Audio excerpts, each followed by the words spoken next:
أعوذ بالله من الشيطان الرجيم. بسم الله الرحمن الرحيم. إذا وقعت الواقعة ليس لوقعتها كاذبة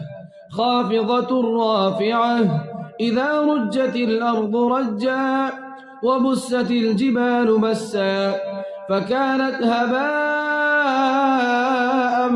منبثا وكنتم أزواجا ثلاثة فأصحاب الميمنة ما أصحاب الميمنة وأصحاب المشأمة ما أصحاب المشأمة والسابقون السابقون أولئك المقربون في جنات النعيم ثلة من الأولين وقليل من الآخرين على سرر موضونة متكئين عليها متقابلين يطوف عليهم ولدان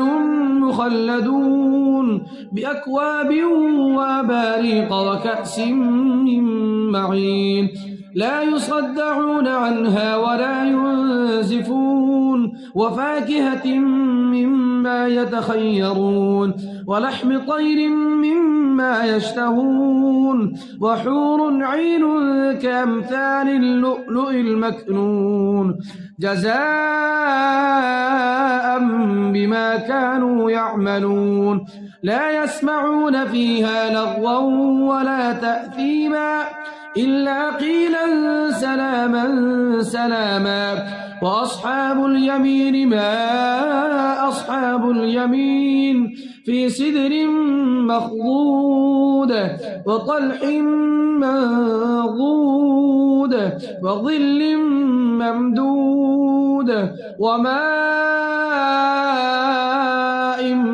مسكوب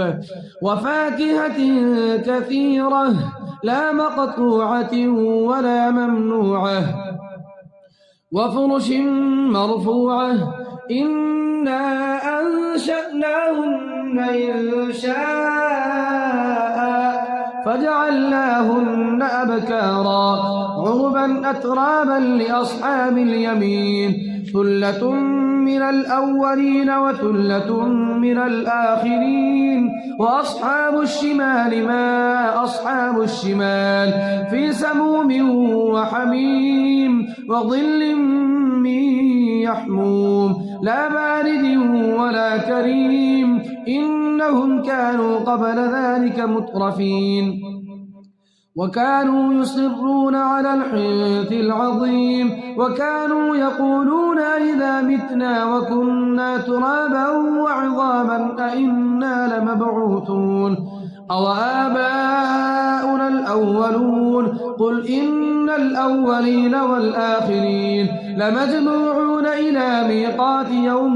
معلوم ثم إنكم أيها الضالون المكذبون لآكلون من شجر من زقوم فمالئون منها البطون فشاربون عليه من الحميم فشاربون شرب الهيم هذا نزلهم يوم الدين نحن خلقناكم فلولا تصدقون أفرأيتم ما تمنون أأنتم تخلقونه أم نحن الخالقون نحن قدرنا بينكم الموت وما نحن بمسبوقين على أن نبدل أمثالكم وننشئكم فيما لا تعلمون ولقد علمتم النشأة الأولى فلولا تذكرون أفرأيتم ما تحرثون أأنتم تزرعونه أم نحن الزارعون لو نشاء لجعلناه حطاما فظلتم تفكهون إنا لمغرمون بل نحن محرومون أفرأيتم الماء الذي تشربون أأنتم أنزلتموه من المزن أم نحن المنزلون لو نشاء جعلناه أجاجا فلولا تشكرون أفرأيتم النار التي تورون أأنتم أنشأتم شجرتها أم نحن المنشئون نحن جعلناها تذكرة ومتاعا للمقوين فسبح باسم ربك العظيم فلا أقسم بمواقع النجوم وإنه لقسم لو تعلمون عظيم إنه لقرآن كريم في كتاب مكنون لا يمسه إلا المطهرون تنزيل من رب العالمين أفبهذا الحديث أنتم مدهنون وتجعلون رزقكم أنكم تكذبون فلولا إذا بلغت الحلقوم وأنتم حينئذ تنظرون ونحن أقرب إليه منكم ولكن لا تبصرون فلولا إن كنتم غير مدينين ترجعونها إن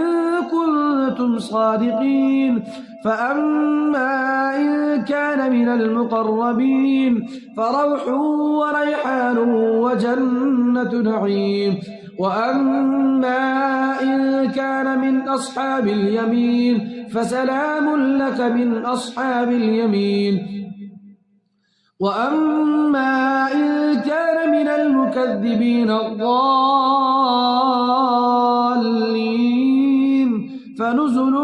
من حميم وتصلية جحيم إن هذا لهو حق اليقين فسبح باسم ربك العظيم